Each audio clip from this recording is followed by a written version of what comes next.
Bonjour, chers frères et sœurs dans le Seigneur, vous qui me suivez de loin dans vos écrans. J'aimerais partager ce matin avec vous une parole du Seigneur pour ce culte de ce matin. Et avant tout, j'aimerais qu'on prie.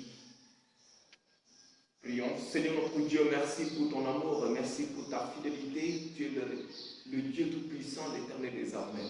Tu nous as donné vie encore aujourd'hui, pas parce que nous le méritons, mais c'est parce que tu nous fais grâce.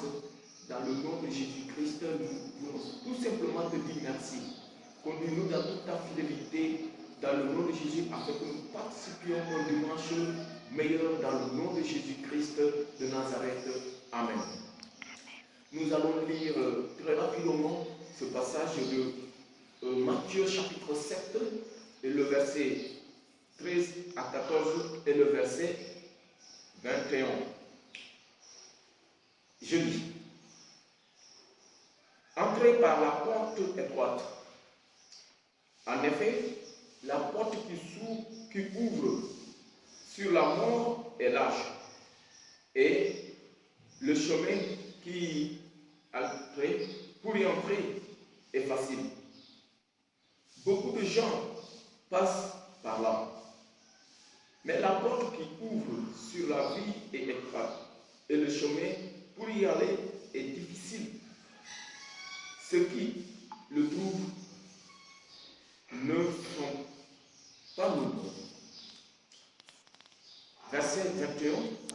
Pour entrer dans le royaume des cieux, il ne suffit pas de dire Seigneur, Seigneur, il faut aussi faire la volonté de mon Père qui est dans les cieux.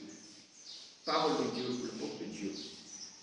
Chers frères et sœurs dans le Seigneur, j'aimerais tout simplement vous dire ce matin,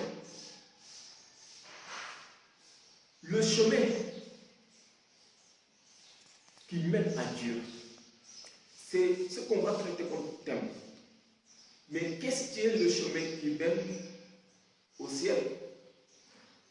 À quoi ressemble-t-il? Donc ce matin, nous allons essayer de comprendre ce que ce passage veut nous dire. Il parle ici de deux portes. Une étroite, l'autre large. En ce qui concerne la porte étroite, il est en train de nous faire comprendre que pour y entrer, c'est difficile. C'est difficile parce que ça mérite toute une préparation et avec moins de bagages. C'est-à-dire être simple et chercher à se simplifier. Ce n'est pas chose facile. Parce que suivre Jésus, c'est abandonner sa vie. Suivre Jésus, c'est laisser ce qu'on était dans le passé. Quel que soit dans ce qu'on était, qui était dans le passé d'ailleurs, meilleur, ce qu'on pourrait imaginer. Mais nous allons abandonner tout cela.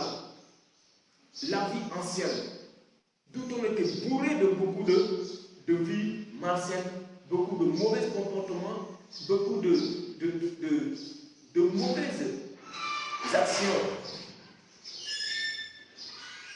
Mais nous allons nous préparer à y entrer. C'est comme on voyage par avion, d'où les patients viennent attendre. Et pour nous, c'est le moment de venir à Jésus à temps avant qu'il ne soit trop tard, pour pouvoir entrer, pénétrer ces portes qui mènent à la vie ou qui donnent la vie.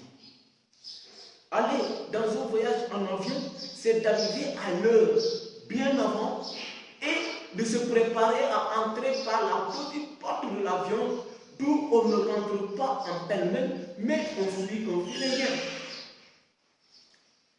C'est ainsi.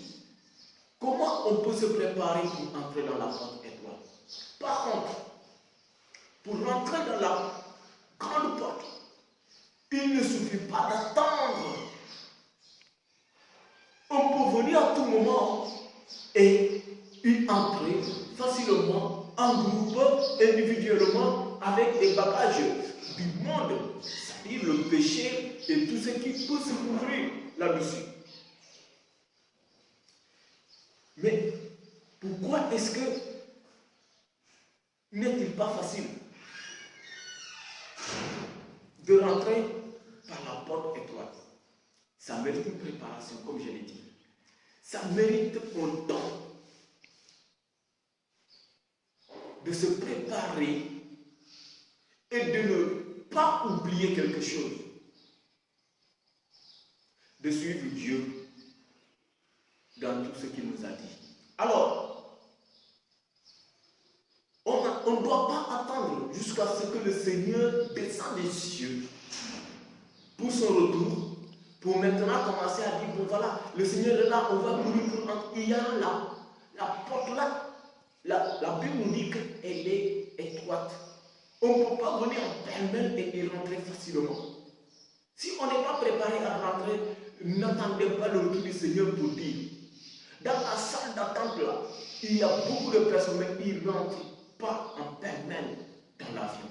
Je vous assure. Parce que le Seigneur nous parle. Nous écoutons ses prêches au travers ses serviteurs. Et parfois, on n'en fait pas cas. Mais je vous assure que ce n'est pas quand il reviendra qu'on se précipitera à y rentrer. C'est le moment maintenant. C'est le temps qu'il nous faut à se préparer pour y rentrer. Pas quand il reviendra qu'on va précipiter y aller. Donc, c'est ce que la parole de Dieu vient de nous dire ici. Et aussi, ce qu'on doit comprendre, c'est de savoir que il dit, voilà, pour entrer dans le royaume des cieux, il ne suffit pas de lui dire Seigneur, Seigneur. Non. Pour y rentrer, ce n'est pas on m'avait prêché Jésus. J'ai entendu, mais c'est que tu sais, ma situation sociale ne me permettait pas de venir. J'étais le chef dans telle coutume. J'étais le chef dans un lieu où ça ne me permettait pas de laisser facilement. Mais le Seigneur devait me comprendre. Je connaissais Jésus là, on m'a prêché ça. Il ne s'agit pas de ça. Il s'agit de se préparer à venir à lui. C'est pas quand Jésus va venir et quand on doit rentrer dans le royaume des cieux qu'on va commencer à dire Seigneur, Seigneur, c'est vrai, je te connais. Non. Il ne suffit pas de dire que oh, je partais à l'église. Non, il dit c'est quand on fait la volonté du Seigneur. Alléluia. Donc il est très important de comprendre quelque chose. Amen. Il est temps de comprendre que pour se préparer à entrer par la porte étroite, c'est de pouvoir faire la volonté de Dieu. Mes frères et sœurs, c'est cette parole que j'ai à partager avec vous ce matin et que l'Éternel Dieu Tout-Puissant nous aide à pouvoir l'appliquer, à pouvoir s'y mettre et que l'Éternel vous bénisse dans le nom de Jésus-Christ, notre Seigneur. Amen.